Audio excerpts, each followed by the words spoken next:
بسم اللہ الرحمن الرحیم الحمدللہ والصلاۃ والسلام علی خاتم الانبیاء رب اشرح لی صدری ویسر لی امری واحلل عقدۃ من لسانی یفقہوا قولی۔ رمضان کریم کے دوسرے عشرے میں داخل ہوتے ہی ایک اہم واقعہ جو ہمارے سامنے آتا ہے وہ یوم بدر ہے، جو ماہ رمضان کی 17ویں تاریخ کو واقع ہوا۔ یہ تاریخ کے نقطہ نگاہی سے نہیں بلکہ خود رمضان کریم کی برکات کے حوالے سے بہت قابل غور ہے۔ اسلامی تاریخ میں بدر کی حیثیت ایسی ہے جیسے نبوت کے آغاز کے وقت قرآن پاک کے نزول کی۔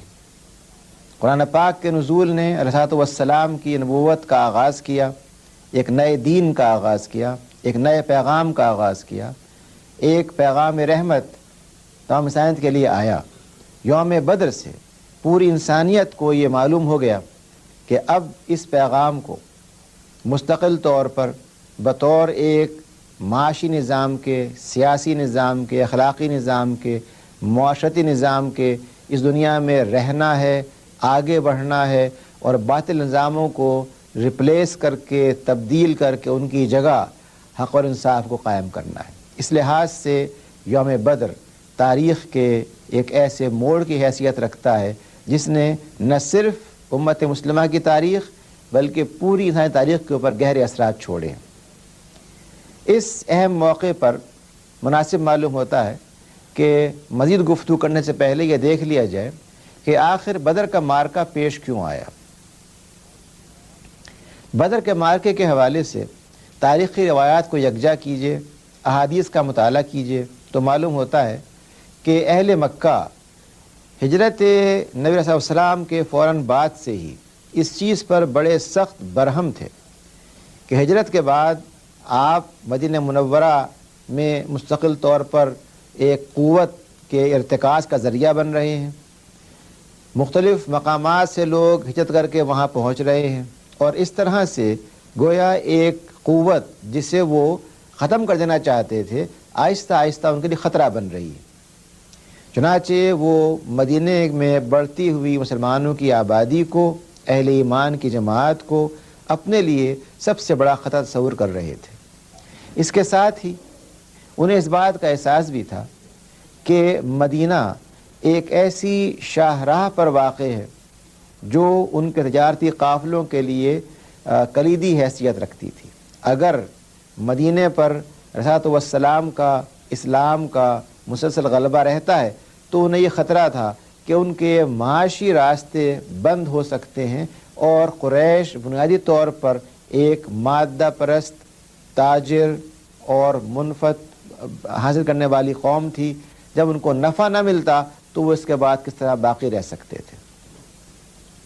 ایک اور چیز حوالے سے ہمارے سامنے آتی ہے وہ یہ کہ مدینہ منورہ میں علیہ الصلوۃ والسلام کے اسلام ریاست قائم کرنے کے بعد جو صورتحال بنی تھی وہ کچھ ایسی تھی کہ وہاں نہ صرف مہاجرین بلکہ انصار اور ان کے ساتھ یہود بھی ایک ایسے معاہدے میں شامل ہو گئے تھے جس کے نتیجے میں ایک اتحاد کی شکل بن گئی تھی اور یہودی بھی اس بات کے لیے مجبور تھے کہ اگر مدینے پہ حملہ کیا جائے تو معاہدے کے روح سے وہ مسلمانوں کا ساتھ دیں۔ یہ گویا کہ ایک ایسا الائنس تھا، ایک ایسا اتحاد تھا جو اہل مکہ کے لیے ایک بہت بڑے خطرے کی حیثیت رکھتا تھا۔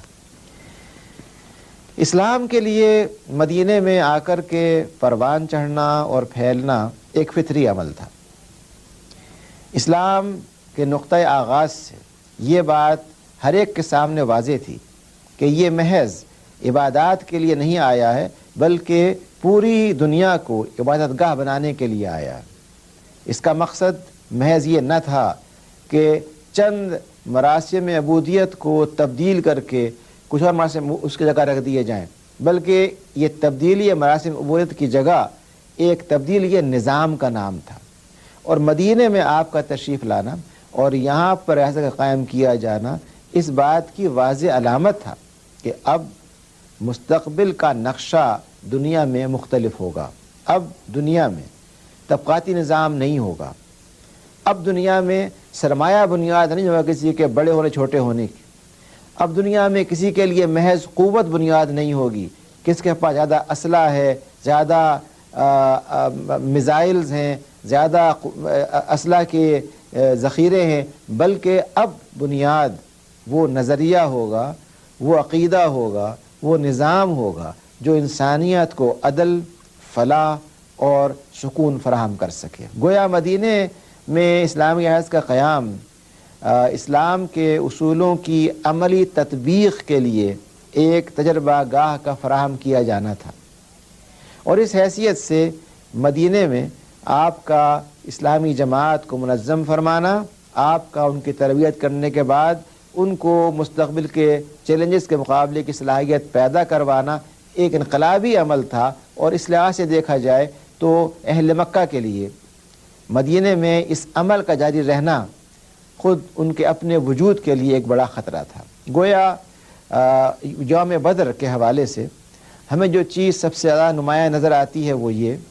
کہ اہل مکہ اور مشرکین اور عرب کی ساری قوتوں نے جب یہ محسوس کیا کہ اسلام محض ایک عقیدہ نہیں بلکہ ایک عمل، نظام عمل، ایک ایسا نظریہ جو انسانوں کے مسائل کا حل کرتا ہے، اس حیثیت سے رائج اور نافذ ہو رہا ہے، تو یہ فطری بات تھی کہ وہ اس پودے کو اکھاڑ دینے کے لیے، اس کو مزید ترقی سے روکنے کے لیے وہ تمام کوششیں کرتے جو بدر کے معرکے کے شکل میں ہمارے سامنے آتی ہیں. بدر کا معرکہ رمضان کی 17ویں تاریخ کو ہوتا ہے، اور علیہ الصلوۃ والسلام صحابہ کے ساتھ بدر کے مقام پہ جو کوئی 70 میل کے قریب مدینے سے فاصلے پہ تھا، وہاں پر آپ تشریف لے جاتے ہیں اور پورا اہتمام کرتے ہیں کہ مسلمانوں کی اس جمعیت کو جو بڑی محدود تھی ایسے انداز پر مرتب کیا جائے کہ اسٹریٹجکلی کم ہونے کے باوجود یہ دشمن کی کشی تعداد کے اوپر غالب آ سکیں. چنانچہ ایسا مقام منتخب کیا جاتا ہے جہاں پر زمین کے لحاظ سے سطح جنگ کے لیے مناسب ہو، پانی کی اویلیبلٹی ہو اور اس کے قریب چشمہ ہو اور کنواں ہو جس سے کہ پانی لیا جا سکے. اور ان تمام پہلوؤں کو دیکھنے کے بعد جنگ کا آغاز ہوتا ہے. لیکن جنگ کا آغاز اس انداز میں ہوتا ہے وہ عجیب و غریب ہے. ایک طرف ایسے افراد ہیں جن کے پاس نہ عمدہ اسلحہ ہے، نہ ان کے پاس بہترین گھوڑے ہیں، نہ ان کے پاس بہترین زرہیں ہیں، نہ ان کے پاس بہترین خود ہیں، بلکہ کسی کے پاس پھٹے پرانے کپڑے ہیں، کسی کے پاس اگر نیزہ ہے تو اس کے پاس تلوار نہیں ہے، کسی کے پاس تلوار ہے تو اس کے پاس ترکش نہیں ہے. گویا کہ ایک بے سر و سامانی کی کیفیت کے ساتھ اس غزوے کا آغاز ہوتا ہے. لیکن یہی وہ غزوہ ہے جس کے حوالے سے اللہ سبحانہ و تعالی نے قرآن پاک میں ایک ایسا ارشاد فرمایا ہے جو ہمارے لیے آج تک باعث غور اور باعث عبرت ہے. قرآن پاک میں یہ بات فرمائی جاتی ہے جن لوگوں نے اللہ سبحانہ و تعالی کو اپنا رب کہا، ان الذین قالوا ربنا اللہ ثم استقاموا، اور پھر وہ اس کے اوپر مستقیم ہو گئے، قائم ہو گئے، تو ان کے اوپر نازل ہوئے تتنزل علیہم ملائکہ، ان پر ملائک نازل ہوئے اور ان ملائک نے ان کی وہ امداد کی جو متوقع نہیں کی جا سکتی تھی. یعنی ان ملائک نے ان کے دائیں اور بائیں کھڑے ہو کر کے، شامل ہو کر کے مخالفین کا مقابلہ کیا، اور دشمن کو یہ تاثر ملا کہ یہ لشکر محض 313 افراد کا نہیں ہے، ان کی تعداد ان کے نگاہ میں بڑھ گئی، اور دشمن جو 1000 سے اوپر تھا اس کی تعداد مسلمانوں کی نگاہ میں کم نظر آئی. یہ اللہ سبحانہ و تعالیٰ کا ایک معجزہ ہے جس کے نتیجے میں امت مسلمہ جو محدود تعداد میں ایک چیلنج کے جواب میں ایک مقابلے کی شکل میں موجود ہوئی تھی، اس امت مسلمہ کے دلوں کو اللہ سبحانہ و تعالی نے سکینت یعنی سکون فراہم کر دیا، ان کو استحکام دیا، ان کو استقامت دی، ان کے اندر یہ جذبہ دیا کہ وہ تعداد سے لاپرواہ ہو کر کے مقصد کے لیے، اللہ سبحانہ و تعالیٰ کے دین کے لیے، صداقت کے لیے جم کے کھڑے ہو جائیں. گویا رمضان کے اس دوسرے عشرے میں جو مغفرت کا عشرہ ہے، اللہ سبحانہ و تعالی نے امت مسلمہ کو پہلے غزوے میں یہ توفیق بخشی کہ وہ اپنے سابقہ بھول چوک کو اللہ سبحانہ و تعالیٰ کے حضور جہاد کے ذریعے مغفرت کا ذریعہ بنائیں۔ جہاد وہ عمل ہے جو ایک شخص کے ماضی کے کسی بھی بھول کے پہلو کو ختم کر دیتا ہے اور ایک نئی زندگی کا آغاز کرتا ہے۔ یوم بدر جو پہلا جہاد ہے، جو پہلا غزوہ ہے، جو اس بات کا اعلان تھا کہ امت مسلمہ اب محض مدافعت نہیں کرے گی بلکہ وہ آگے بڑھ کر کے اس دین کے لیے جب ضرورت پیش آئے گی قوت کا استعمال بھی کرے گی۔ جن کو گھر سے نکالا گیا تھا وہ یہاں مظلوم بن کے نہیں رہیں گے، بلکہ اللہ سبحانہ و تعالیٰ کی زمین کی وسعت کو دیکھتے ہوئے، اس کا اندازہ کرتے ہوئے، جہاں جہاں ظلم پایا جاتا ہے وہاں وہ اس کے استحصال کے لیے، اس کو ختم کرنے کے لیے، اس کا تدارک کرنے کے لیے آگے بڑھیں گے اور مثبت اقدار کے ذریعے منفی اقدار کو صفحہ ارض سے مٹا دیں گے۔ گویا کہ اس غزوے کے ذریعے جو چیز ہمارے سامنے بڑی واضح ہو کر کے آتی ہے وہ محض یہ نہیں ہے کہ قلت تعداد کے باوجود کثرت تعداد کے اوپر مسلمانوں کی جماعت کامیاب ہوئی، بلکہ یہ چیز واضح ہو جاتی ہے کہ اسلام ہمارے اندر جو احساس پیدا کرنا چاہتا ہے وہ اللہ سبحانہ و تعالیٰ کے حضور بندگی کا وہ احساس ہے، مغفرت کی وہ طلب ہے جس کے لیے مال کو، جان کو، ہر چیز کو پیش کر کے ایک شخص کامیابی حاصل کرنی چاہتا ہے۔ گویا رمضان کریم کے اندر غزوہ بدر کا واقع ہونا اس بات کی علامت ہے کہ اس مبارک مہینے میں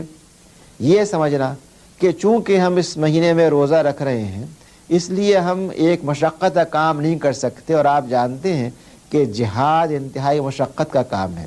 جہاد محض بیٹھ کر کے جہاد پہ تقریر کرنا نہیں ہے، بلکہ وہ مخالف کا مقابلہ کرتے ہوئے ہر تکلیف کے انگیز کرنے کا نام ہے۔ اس لیے اس مبارک مہینے میں جہاد کا واقع ہونا یہ ثابت کرتا ہے کہ اگر آئندہ کوئی موقع پیش آتا ہے، جیسا کہ آپ کو علم ہے کہ خود فتح مکہ بھی رمضان میں پیش آئی،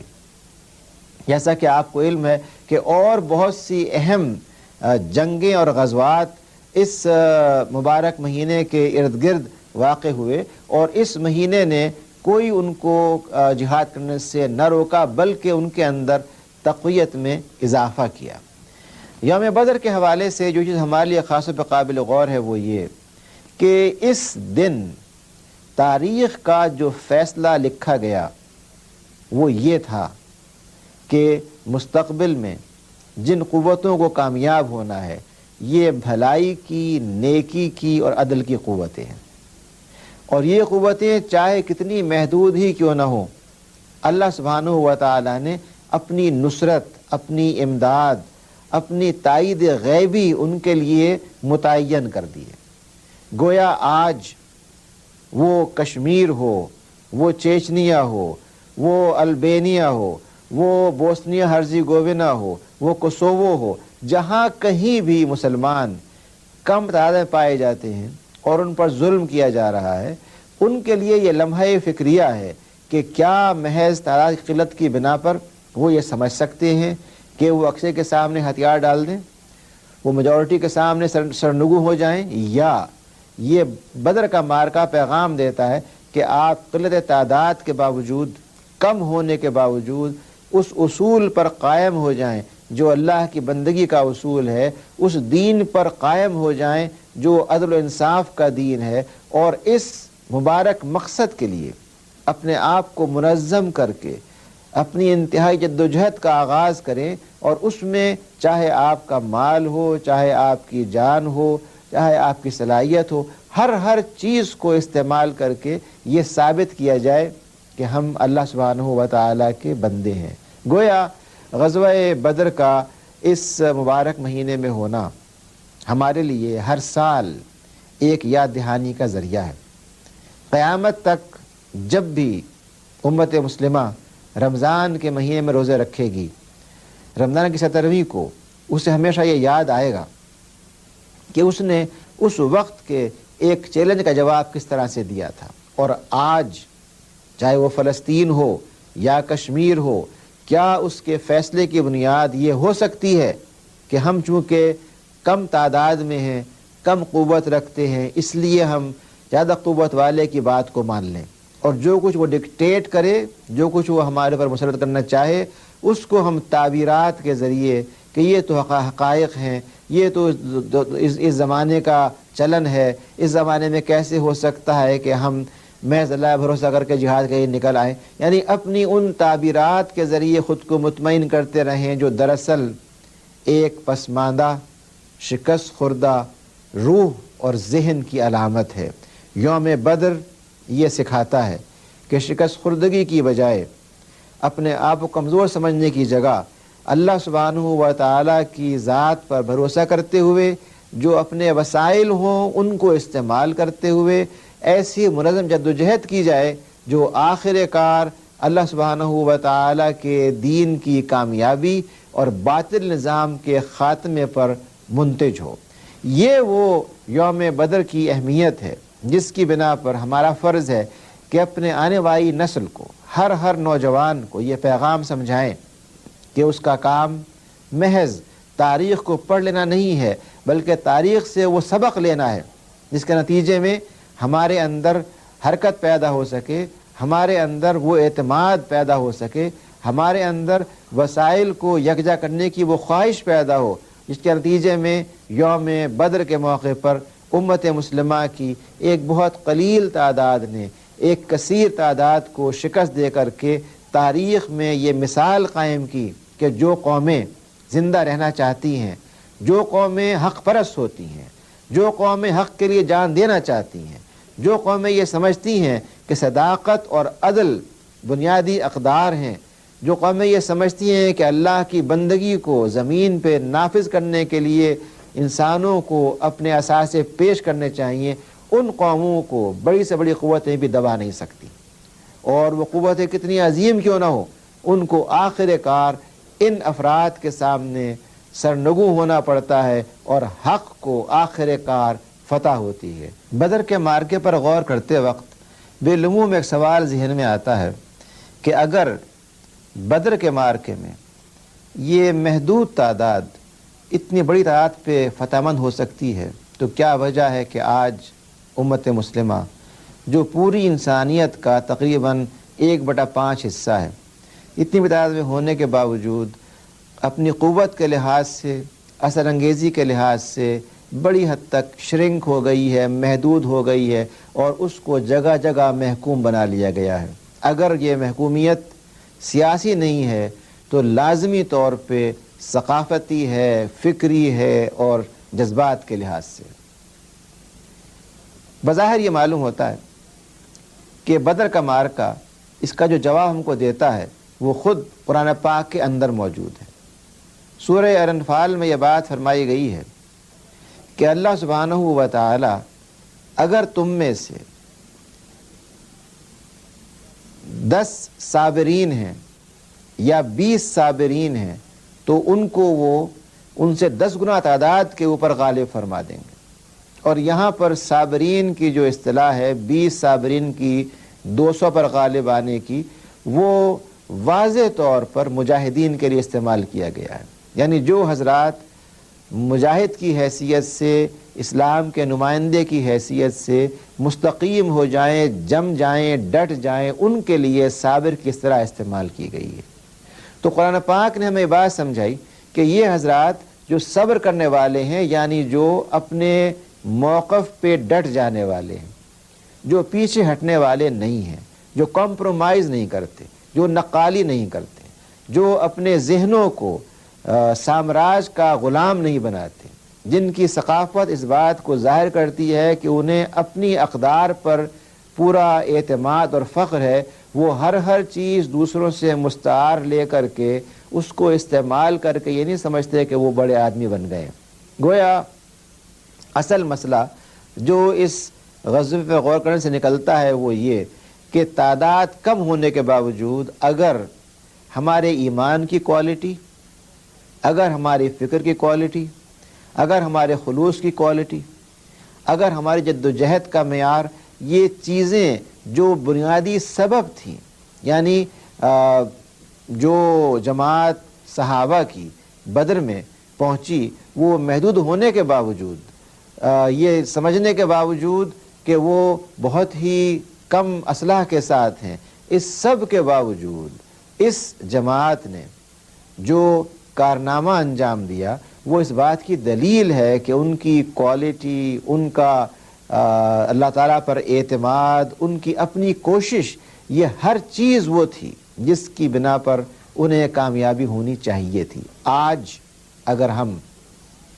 اپنی کوالٹی کو امپروو کریں، آج اگر ہم اپنے وسائل کو سامنے رکھتے ہوئے یہ طے کریں کہ انہیں کس طرح سے صحیح طور پہ استعمال کرنا ہے اور ضائع نہیں کرنا ہے، تو یقینی طور پہ قلت تعداد کے باوجود اللہ سبحانہ و تعالیٰ کا وعدہ قیامت تک کے لیے ہے، اور امت مسلمہ جس لمحے بھی یہ چاہے گی کہ وہ دوبارہ اللہ تعالیٰ کے حضور پہنچ کر کے اس کی استعانت طلب کرتے ہوئے اپنی قوت کا صحیح استعمال کرے، تو اسے کامیابی ہونی لازمی ہے۔ یہ ایسا وعدہ ہے جو کبھی غلط نہیں ہو سکتا۔ یہ قرآن پاک کا ارشاد ہے کہ جب تم اللہ پر اعتماد کر کے اور اپنے گھوڑوں کو تیار کر کے، تیاری کرنے کے بعد اللہ کی راہ میں آؤ گے، تو تمہارے اوپر لازمی طور پہ اللہ تعالیٰ کی طرف سے انتہائی کرم ہوگا، نصرت ہوگی، امداد ہوگی، اور تعداد کم ہونے کے باوجود بڑی اقوام پر غالب آ سکو گے۔ آخر کیا وجہ تھی کہ ہم نے افغانستان میں اور بہت سے مقامات پر انتہائی کم تعداد میں ہونے کے باوجود اس وقت کی دنیا کی بڑی قوتوں سے ٹکر لی، اور آج کی تاریخ میں آپ کامیاب ہو سکے؟ سابقہ متحدہ سوویت یونین کے ٹوٹنے کا ایک بنیادی سبب جہاد افغانستان کی وہ ضرب تھی جس میں ایک محدود تعداد نے بغیر تیاری کے، بغیر تربیت کے، اللہ بھروسہ کرتے ہوئے جہاد کا آغاز کیا، اور وہ جہاد سوویت یونین کے منتشر ہونے، ٹوٹ جانے، ختم ہو جانے کا سبب بنا۔ گویا آج بھی ایسی مثالیں موجود ہیں جن سے یہ ثابت ہوتا ہے کہ اگر اللہ تعالیٰ کی ذات بھروسہ کیا جائے، اخلاص نیت کے ساتھ کام کیا جائے، تو کم تعداد کوئی وجہ نہیں بن سکتی ہمارے پیچھے رہنے کی، بلکہ کم تعداد ہونے کے باوجود ہم دوسروں سے بہت آگے بڑھ سکتے ہیں۔ وآخر دعوانا الحمدللہ رب العالمین۔